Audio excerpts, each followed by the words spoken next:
You're like, Hey everyone, welcome to Slow News Day Live. We do not have a scheduled stream right now. We are breaking some news. I am joined by a fellow MCSC network family member, and really honestly the apparently the only financial disclosure journalist on the planet, as well as the only environmental reporter left in America, Robbie Jaeger.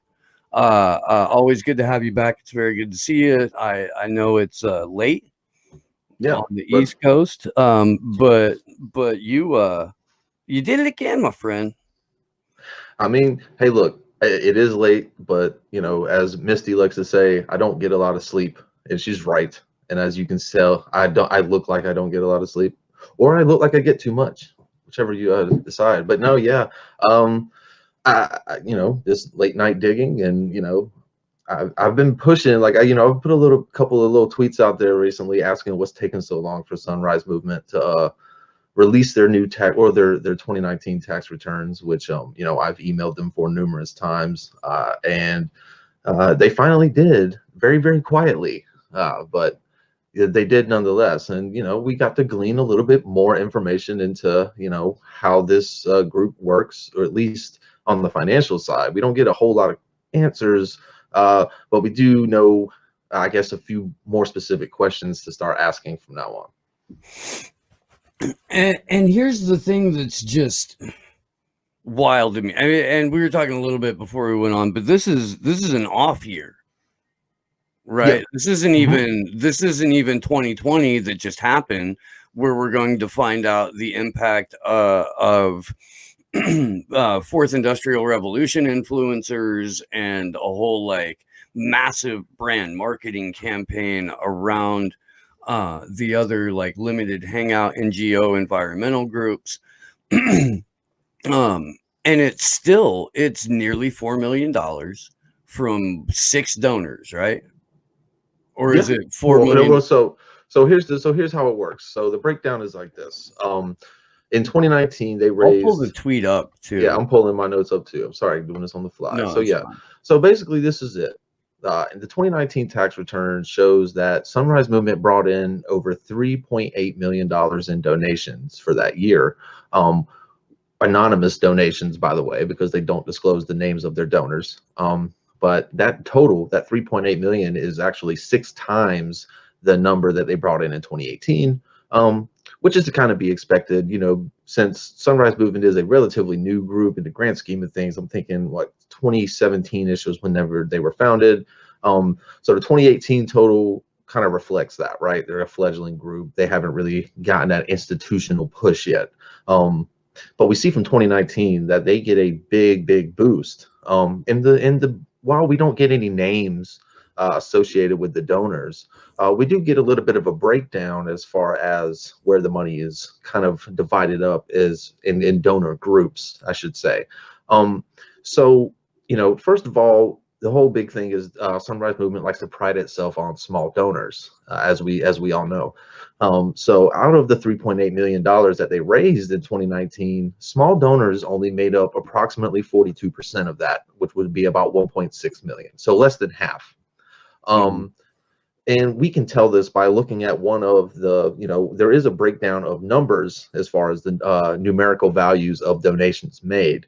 And common sense will just let you know that the number one is such a weird number. The top donation at $1,623,601. That sounds like a funky check to write. And we Mhm. also understand that there are going to be aggregated totals of small donations that they don't, you know what I mean, like just like you would for a campaign. Yeah. Um, so common sense will just go ahead and let us dictate that that top number, that 1.6 million, is more than likely, the small donation aggregate. But then you start getting into the other numbers. So 42% come from the small donors. So then 35% come from, and that, which is about $1.3 million, Mhm. come from 6 different donors, from 6 individuals or organizations. Yeah. And those 6 individuals all made 6-figure donations, right? So you've got 42% of their fundraising coming from small donors, and then over a third of it coming from 6 different organizations or individuals donating anywhere between $100,000 and $500,000. And then the rest of it is made up of about 33 listed donations of anywhere between $5,000 and $75,000. So only the breakdown doesn't really back up Sunrise Movement's claim to be completely, like, mostly fueled by small donations. At least how we define small donations. Like, as a FEC reporter, I usually would define a small donation as, and I understand that the rules are probably a little bit different, but usually we take a small donation as something $200 or less, right? It's hard for me, as somebody that has never had $5,000 to donate to anything, to quantify a $5,000 donation as a small donation. Right. But that's just me. Yeah. So in again, these are anonymous donations, Steve. So we don't really have names, but the good thing about the internet is that you can kind of cross-reference some of these things. And some of my reporting earlier this year, before these tax returns were released, I discovered that George Soros's Open Society Foundation gave them a $500,000 grant. We had that on the screen just a moment ago too, Yeah. for the audience as well. Yeah. Yeah. So that Sorry, 500,000. No, you're good.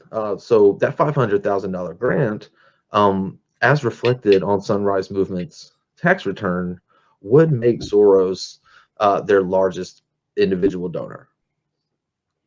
So, I mean, that's where we're at right now. We don't really have names or anything else for any of the other 6-figure donations. I've been able to scrounge up some info on some different little nonprofits for some donations that fall within like the $20,000 range. But other than the $500,000, which is more than likely from Soros, I mean, again, this is just from cross-referencing reporting. The names of the other big dollar donations, I still don't have an answer for that, and we may never have one. Because Sunrise Movement is a dark money organization, which you also point out, and which I pointed out to a lot of hate mail. Yeah, like yes. It makes people really mad when it gets pointed out that purely by the definition of what makes a 501c4 operate, they're a dark money organization. Yes. By their own fucking charter and the way that they set themselves up. It's not my fault. It's not Robbie Jaeger's fault. It's not Sleepy Josh's fault, who saw through this shit like pretty much right off the bat too. Look, over the course of I guess the life of the show now, because we're about to have episode 300, like, one of the things that we've always been consistent on throughout this whole time is that this organization seems shady. And when you actually look into, like Robbie has, and we've been able to show where the financials are coming from, who's funding it, and then through Corey Morningstar's reporting, like, who's really running it, what the national organizational leadership looks like, who they're in bed with, and who funds the organizations that, like, really dictate how these campaigns are going to operate and how they're going to, market their message. Yeah, so there might be a few people out here watching this right now. I mean, your audience is pretty in tune to this type of stuff. But for anybody that may be asking the question, Robbie, why are you punching left, right? Or whatever. So here's the thing: whenever we're talking about nonprofits, big or small, right? Especially small, though, the worry is that they become co-opted if they're not already AstroTurf. Right, and that means, like, out of the box, already have the funding to just all of a sudden overnight open up a nationwide organization just like that, instead of having to actually build it. And whenever you get a nice chunk of money from the Sierra Club and the Wallace Global Foundation, those allegations start flying already. That's the as is the stuff I case with pointed out I Sunrise. got shit for, was those two things. And man, I Right. got some hate for that, dude. Like, I think that was Well, back in 2017 or some shit. well, yeah. Well, here's the thing too that goes is that, you know, especially whenever the message of your group is that you're grassroots funded, right? You know, whenever you start seeing big institutional donors, big six-figure donors coming in and, you know, footing the bill, it kind of throws cold water on that whole notion. Even if you do manage to pull in a fair amount of small donations, 42, I mean, it's hard to say you're a grassroots funded organization when less than half of your money is coming from small donors. You know who does that? You know who gets to get away with that? Hillary Clinton, right? Kamala Harris, Elizabeth Warren. Yeah, but here's and this too though. I mean, so the reason why this matters also is because, you know, they're not exactly honest with, again, how they sell themselves. But it's also nice to know that, you know, where this money is coming from. I mean, here's the thing. This tax return doesn't really tell us much other than what they got and the chunks in which they got it. But it's also worth remembering that this is, while this might be stuff that predates my reporting as far as when they took this money in 2019, I spent 2020 following a lot of these things pretty closely, and these are turning into trends, right? So they took the Open Society money, for example, in 2019. I'm gonna pull the article you wrote in December of 2019 up. Right. And this, so I mean, clearly, man, this is something that you had been looking into prior to last year. This isn't the first time you've looked into this. I mean, fuck, man, we really just kind of, they became more household over 2018, 2019 when AOC got in, because she used them as a springboard. But we can kind of put this into context now, right? So, I mean, even whenever we look at this, what I just reported with their 2019 numbers, we see the 500,000 Open Society donation, you know, with the cross-referencing. But then also, whenever we look at the FEC records for 2020's election, we see Sunrise Movement's PAC take $250,000 more dollars from a Soros-related entity called Democracy PAC, which is a super PAC 100% funded by George Soros personally, and one of his many dark money groups called the Fund for Policy Reform. Not only that, Sunrise Movement's PAC, again in 2020, took $500,000 from the dark money behemoth 1630 Fund, which was the top, was in the top 5 of super PAC funders for the entire 2020 election, and they are 100% dark money funded, and you know they're pulling in like close to $140 million in dark money a year. So again, people ask me, well, if you've got dark money groups like 1630 Fund that are pulling in, you know, 100 million plus in dark money, why does Sunrise Movement matter? Because they can do just as much damage. That's number one, because they have the guys. Like, everybody knows that like the AEI, even though they're not a 501c, well, they might be. American Enterprise Institute, you know, that's a big name think tank nonprofit, right? Center for American Progress. We all know that they're corrupt, right? We don't really need, you know, people to go digging real deep to find out that those institutions are inherently bought and paid for. Sunrise Movement, again, doesn't build themselves that way. And you know, that's why we need reporting like this, and it's not just from me, just from like literally anyone, to go digging into these groups, big and small. But a couple of quick things too before, you know, excuse me, before we kind of close up.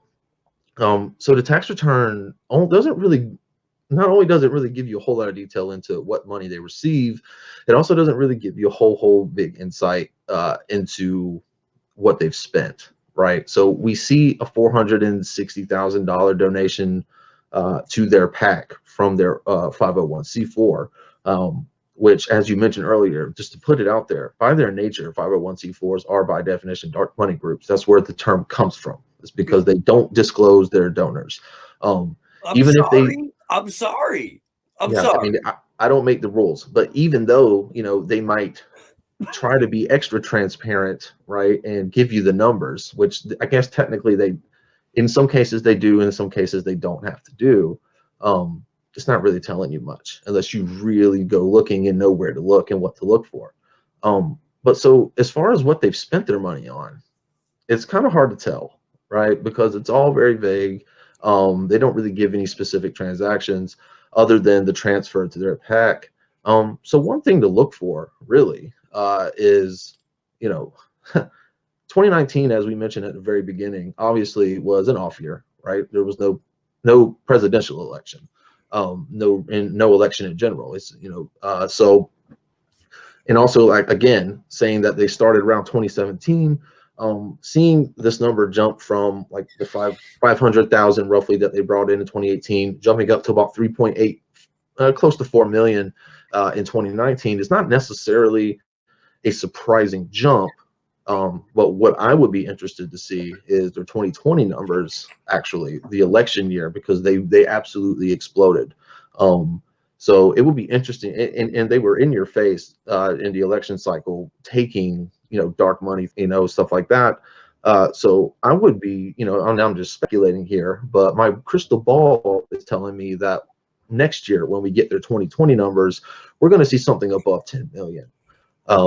As far as their donations, I mean, they're going to get bigger and bigger and bigger, and I think that's obvious. So as they get bigger and bigger, reporting like this becomes more important because, again, if you're going to bill yourself as a nationwide grassroots funded organization by the people for the people, it helps if you can at least pull in more than 50% of your donors coming from small donations and not having over a third of your money come from institutional donors.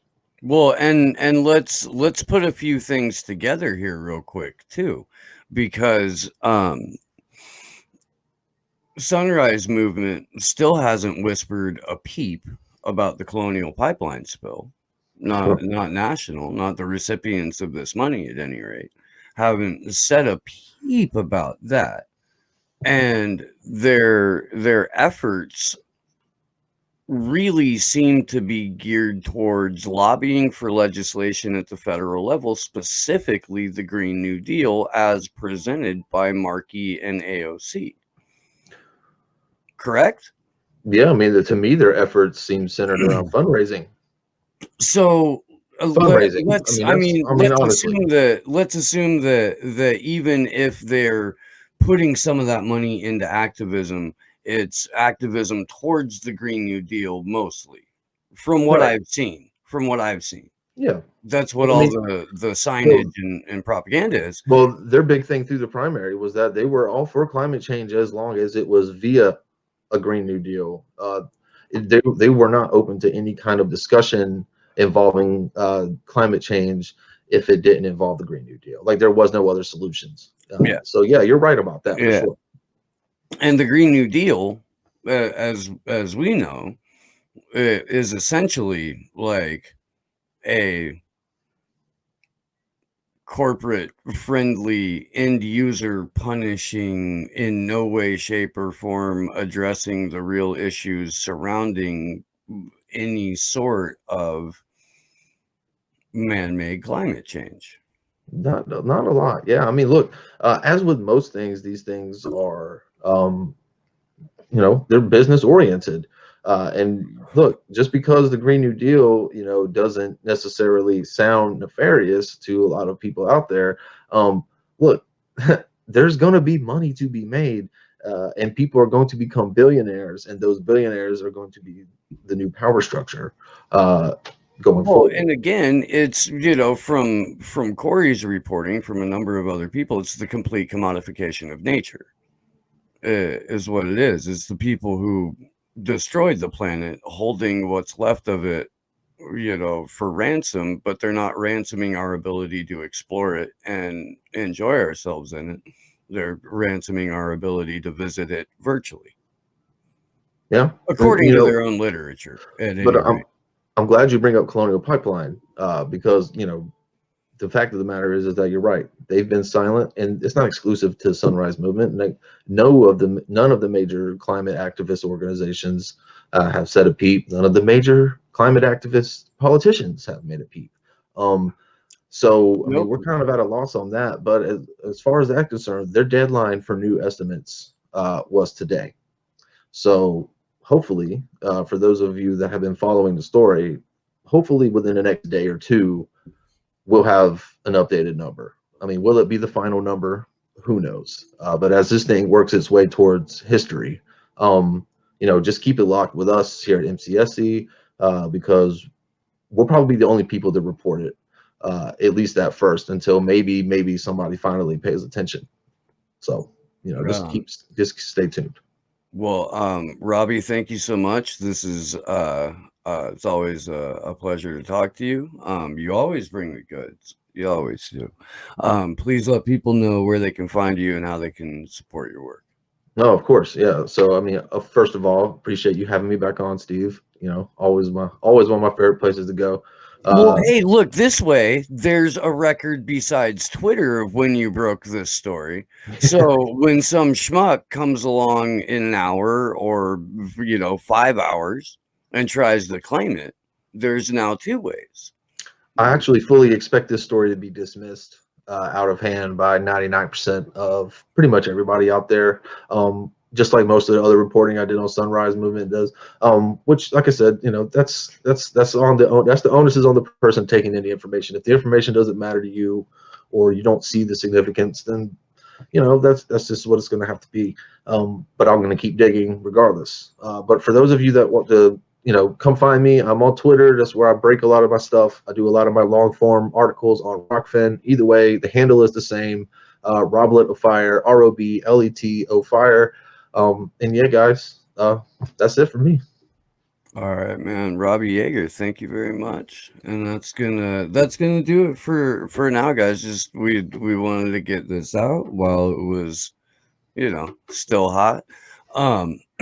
So thank you very much. Anna Maris, thank you for the Super A.